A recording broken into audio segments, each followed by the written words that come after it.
Y hoy vamos a recibir en nuestra cápsula del tiempo al químico Benjamín Sharifker, quien fue rector de la Universidad Simón Bolívar y de la Universidad Metropolitana, y hoy nos ha permitido hacer ese ejercicio de memoria para llevarnos hasta 1968, cuando tenía 15 años, y poder abrir esa cápsula del tiempo para descubrir los objetos con los que habría inmortalizado esa edad. Rector, un gusto conversar con usted. Bienvenido a Zona Éxitos. Bienvenido, ¿cómo está? Muchísimas gracias por la invitación. Encantado de estar aquí con ustedes. ¿Qué hacía usted cuando tenía 15 años? ¿Qué recuerda quizás de esa Venezuela y qué objetos serían infactables en una cápsula del tiempo? Mira, Venezuela era muy distinta a lo que es ahorita. Uno tenía como muchacho gran libertad. Yo creo que a mis hijos no les di la misma libertad cuando ellos tenían 15 años que la que yo disfruté en esa época, porque era una ciudad segura, Caracas. Yo vivía en Caracas y uno entonces podía salir, incluso subir al Ávila, estar hasta en la noche, ir a casa de amigos o ir a fiestas, etcétera, y no había, bueno, la incertidumbre o la intranquilidad que tienen los padres ahora cuando tienen hijos de 15 años. Entonces, ¿dónde vivía? En San Bernardino. Yo vivía muy cerca del Ávila y yo recuerdo que después del colegio prácticamente todos los días yo subía para el Ávila. Mi mamá se ponía bravísima, pues yo llegaba a la casa 8 o 9 de la noche del Ávila, ella sabía que yo estaba en el Ávila, pero estaba brava porque yo había llegado tarde para la cena. Entonces se ponía brava, no tanto por la preocupación de qué me hubiera podido haber pasado, sino bueno, porque yo le estaba echando a perder, bueno, sus planes, digamos, familiares, ¿no? ¿Y cómo era Benjamín Sharifker de 15 años? ¿Qué quería hacer? ¿Era tímido, extrovertido? ¿Cuáles eran sus aficiones más allá de subir la montaña? Bueno, nunca he sido muy extrovertido, hablador, etcétera, etcétera, pero sí, digamos, me ha gustado relacionarme. Por ejemplo, en ese año, en el año 68, cuando tenía 15 años, yo era presidente del centro de estudiantes del colegio donde yo estudiaba. Yo había recibido la presidencia del centro de estudiantes de una persona que luego se hizo famosa en la política, Claudio Fermín, que había estudiado en el mismo colegio que yo. Y entonces fue la primera vez que yo creo que tuve la oportunidad de decir, recibo esta institución quebrada. No, mentira. No.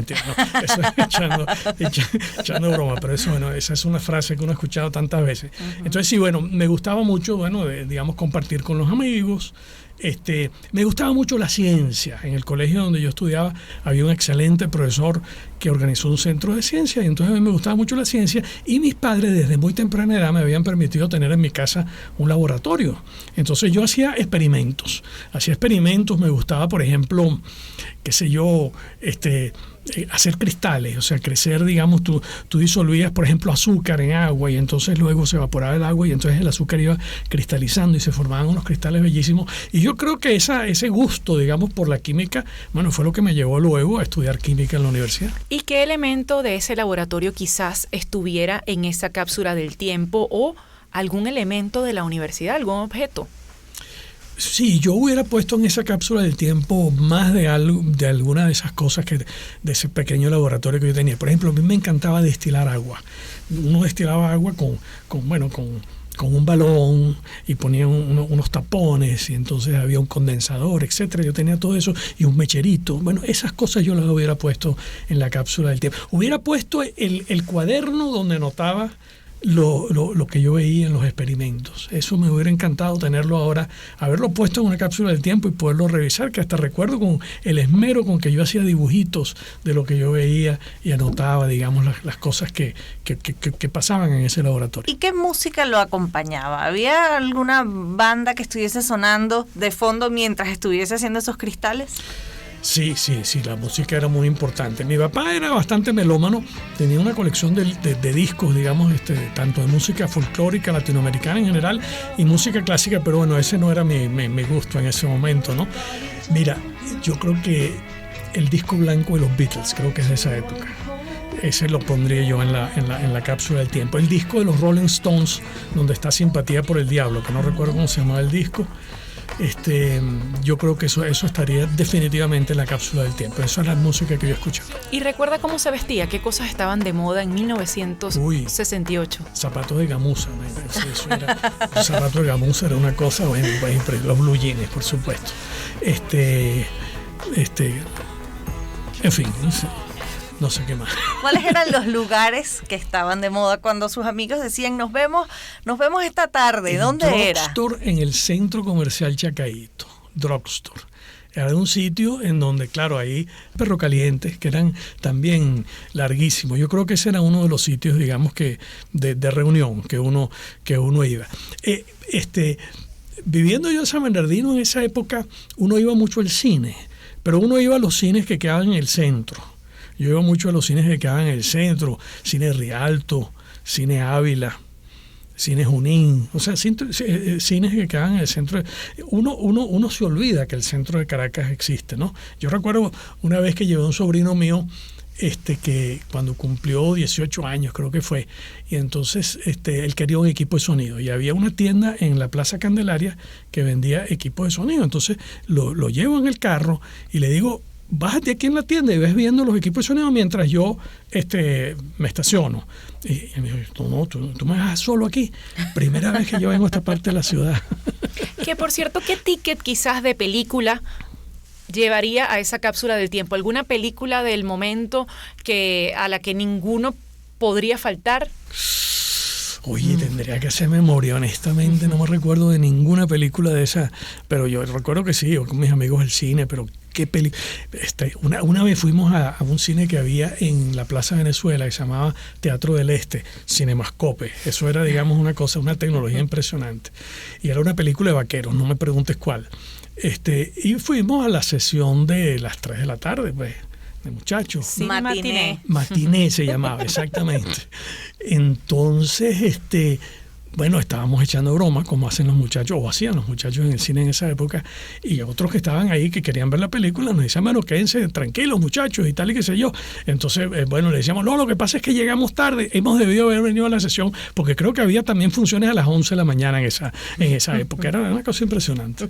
Pero no recuerdo realmente qué película hubiera guardado yo el ticket. Pero sí recuerda los ídolos del momento. ¿Quiénes eran esos actores, actrices, cantantes que quizás estaban en los pósters de las habitaciones de los chamos quinceañeros o que levantaban pasiones por esa época? Recuerdo cantantes como Sandro, por ejemplo. No, ustedes ni lo conocen, no saben de quién estoy hablando. Que era un cantante romántico y que era, bueno, un furor para las muchachas.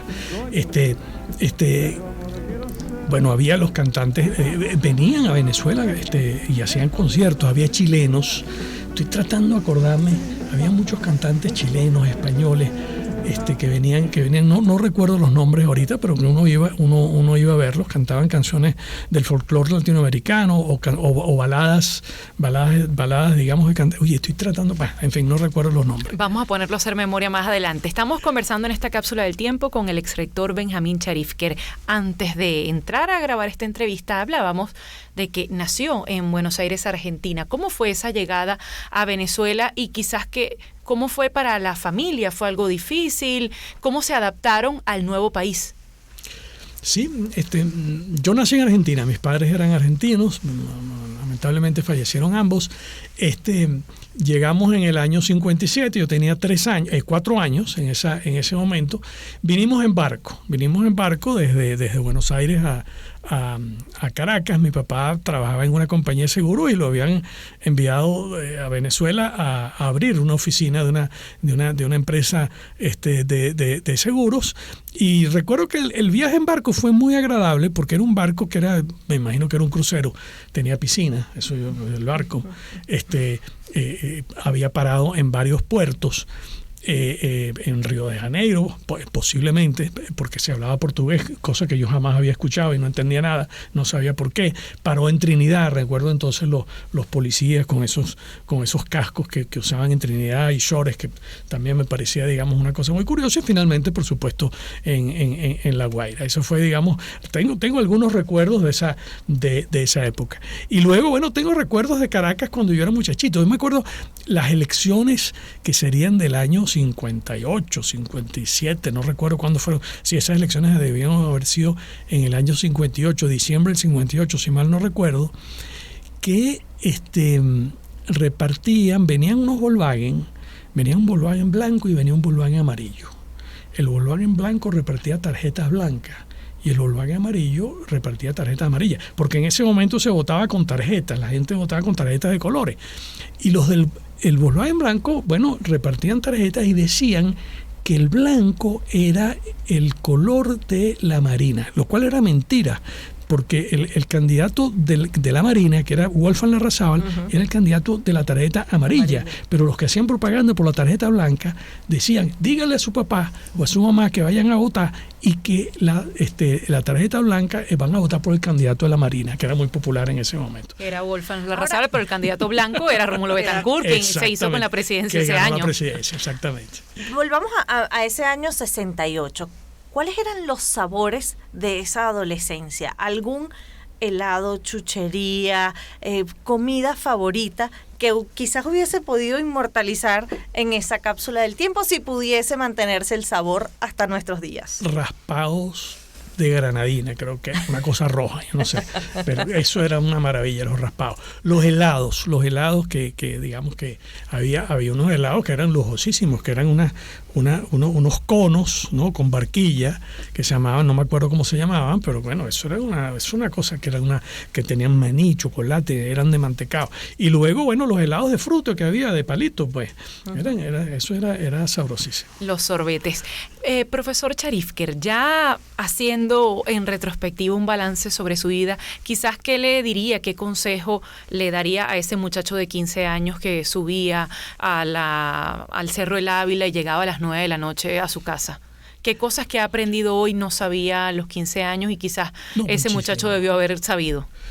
Muchísimo, pero fíjate, a mí me disfrutaba mucho la lectura, los libros que leía. Yo recuerdo haber leído en voz alta con mi papá un libro que se llamaba Biografía del Caribe de Germán Arciniegas.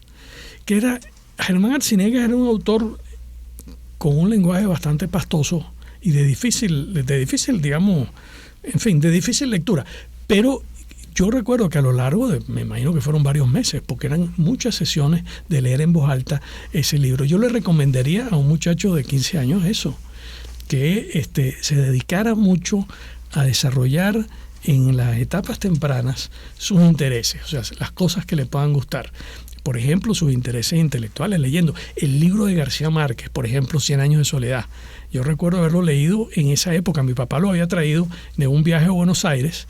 Es un libro que salió más o menos en esa época. Yo lo agarré porque mi papá me dijo que era muy bueno. No pude llegar a la página 10 porque no sé, me resultó difícil de leer, pero un año más tarde o 2 años más tarde, bueno, me lo leí de una sola sentada, de lo bonito que era ese libro. Entonces yo le recomendaría a un muchacho o a una muchacha de 15 años que aproveche esa edad para dedicarse lo más posible a las cosas que le gusten, porque luego uno asume compromisos más tarde que le impiden hacer realmente las cosas que a uno le gustan mucho. Y uno puede, en esa edad, dedicar mucho tiempo. Uno tiene mucho tiempo para dedicarlo a las cosas que uno disfruta. Yo creo que aprendí mucho en esa época. Digamos, me faltaron muchísimas cosas que aprender, pero creo que aprendí muchas cosas que me formaron para luego, para lo que pude hacer el resto de mi vida. En algún momento, dice que ya a sus 15 años, tenemos en esa cápsula del tiempo inmortalizados esos instrumentos de laboratorio con los que hacía estos experimentos, destilaba agua y formaba cristales. Pero ¿en algún momento dudó de dedicarse a la química? Bueno, yo me hubiera dedicado también a la literatura, porque me gustaba mucho la lectura. Y cuando terminé el bachillerato, digamos, no me iba a dedicar al derecho ni a la medicina, porque, en fin, no sé, no me llamaban la atención esas cosas, pero me hubiera podido haber estudiado literatura, hubiera podido haber estudiado física, estudié química. Yo creo que esas hubieran sido las dos. Sí, una ciencia como la física o la química, que estudié química, o hubiera estudiado literatura. Bien hubiera podido haberlo estudiado, porque en ese momento, digamos, yo quería hacer lo que me diera la gana y teníamos una enorme libertad. Yo sentía la enorme libertad de hacer lo que yo quisiera sin limitaciones. Entonces uno no pensaba qué era lo que me iba a servir para ganarme la vida, porque en la Venezuela de ese momento, la verdad es que, bueno, no eran, digamos, el futuro se veía muy promisorio. O sea, entonces había universidades, había escuelas, había muchísimas cosas. Y yo decía, mira, si yo hago algo bien, entonces no importa lo que yo haga, con tal de que yo lo haga bien, me podré ganar la vida con eso. Claro, mi papá decía, no estudies física, no estudies química, estudia, qué sé yo, algo que te lleve, digamos, bueno, afortunadamente no le hice caso. Y aquí está, unos cuantos años después, en la cápsula del tiempo guardado ese aparato para destilar, también para hacer cristales. Profesor Charifker, gracias por haber compartido sus recuerdos y toda esa memoria en la que hemos pasado por los zapatos de gamuza, el disco blanco y negro de los Beatles, también todos los aparatos que utilizó en su casa como laboratorio químico y la tarjetica blanca o amarilla, porque no vamos a decir por quién votó la familia. Gracias al profesor Benjamín Charifker, químico de profesión, quien fuera rector de la Universidad Simón Bolívar y de la Metropolitana, por haber compartido con nosotros en esta cápsula del tiempo. Muchísimas gracias, un placer estar con ustedes. Y de esta manera nosotros despedimos y lo hacemos a nombre de la Clínica